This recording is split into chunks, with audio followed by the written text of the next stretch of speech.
It is 2026 and we are going to be doing a reset for the year. We are going to be focusing on goals and my vision board for this year. In like Q4 of 2025, I was able to put together a vision board for the Cozy Cloud, but also for my personal life. Today, we're going to cover 3 different things. We're going to be reflecting, releasing, and then renewing. Let me kind of break down what that looks like. We're going to start by reflecting on the year 2025. After we reflect on 2025, we're going to pick out a couple of different things that we want to leave behind in the old year. Right after that, we're going to be jumping into renewing. We will be renewing ourselves, looking forward to 2026 and setting some new goals. We're gonna be doing a lot of fun, creative things today. Let's start by reflecting on the year 2025. A couple of key moments kind of outlined 2025 for me personally. I started off 2025 getting a new medical diagnosis that I was not expecting. I was basically diagnosed with something called Hashimoto's. That's been a long road to recovery. I ended up getting sick in 2024,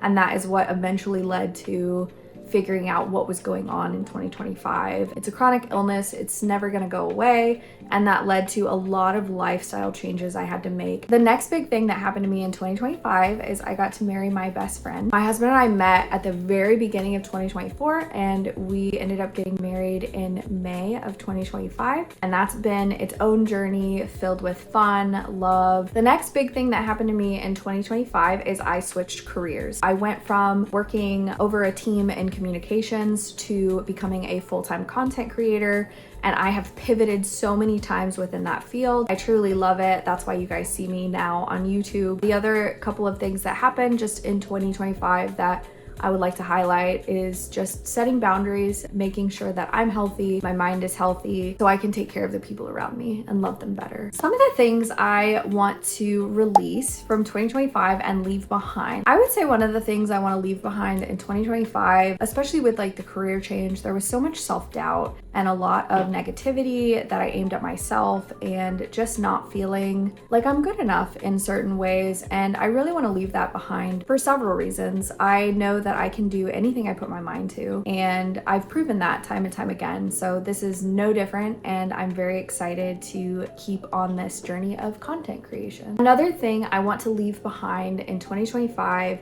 those of you who know me personally, you know that there has been a lot of fear in my life, especially medical. So, you know, having these different medical issues and struggles that I've gone through has truly inflamed that fear. I'm hoping this year looks healthier, happier, less fear. I want to take that fear, leave it behind, and be confident. We are on our way to pick up some caffeine, and then we're going to go over to Michael's and we're going to get some craft material for our 2026 vision board. We're gonna get some different colored pieces of paper, and then what else are we gonna get? I need a hole punch, and then I need maybe some stickers. I'm not sure. I have a lot of craft supplies at home, but I can't remember everything I have, so I might get some fun stickers or something just to make the craft I'm doing today like a little cuter, or some markers because I could just draw everything too. We're at the longest stoplight, by the way. Holy smokes. Also, I'm getting an iced drink because that's how I am. I'm crazy. Hello. What can I get started for you?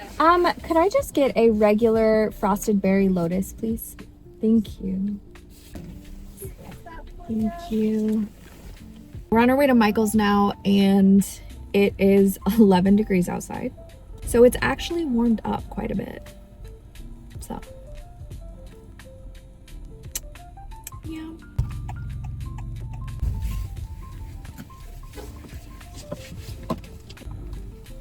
Okay, let's go inside and try not to get like a bunch of looks from people.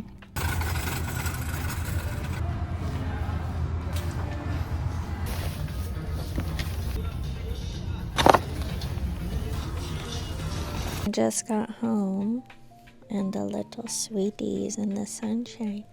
How are you, monkey? How you doing, Lola? So I just got home. We're gonna get my slippers on. This is the mood board that I created in the last quarter of 2025, and reading through a lot of these goals, they were made like with the mindset of 2026. So a lot of these are incomplete and still kind of valuable for this year. But what I wanted to do to kind of make it more interactive is I'm going to make punch cards. Those punch cards will help break out some of these goals to be a little more specific. I just got back from Michael's and I picked up a couple things. I picked up some pieces of cardstock that I want to make the punch cards out of, and then I picked up some markers. These were like $7, so I didn't want to spend a ton of money. And then I have a pen and scissors, and we are going to get started on some cards. Look how cute these pens are. Look at the colors.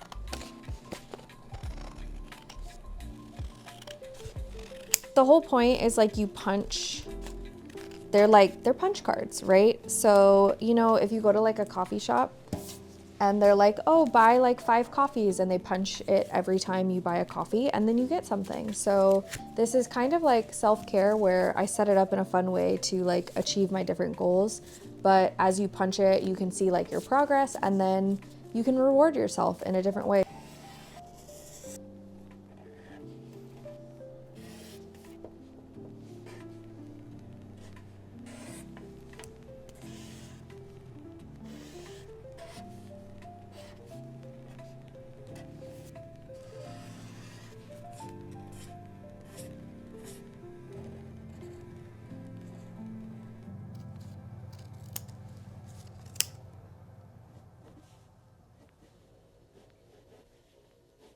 These are the little guys I came up with. The first card is go on 10 planned dates, read 10 books, and then if I meet this goal, I get to buy a new book. But write 10 letters. I'll probably send these like actually in the mail to family members, friends. Publish 10 vlogs. If I do that, I will get my nails done. And then the last one is save for vacation.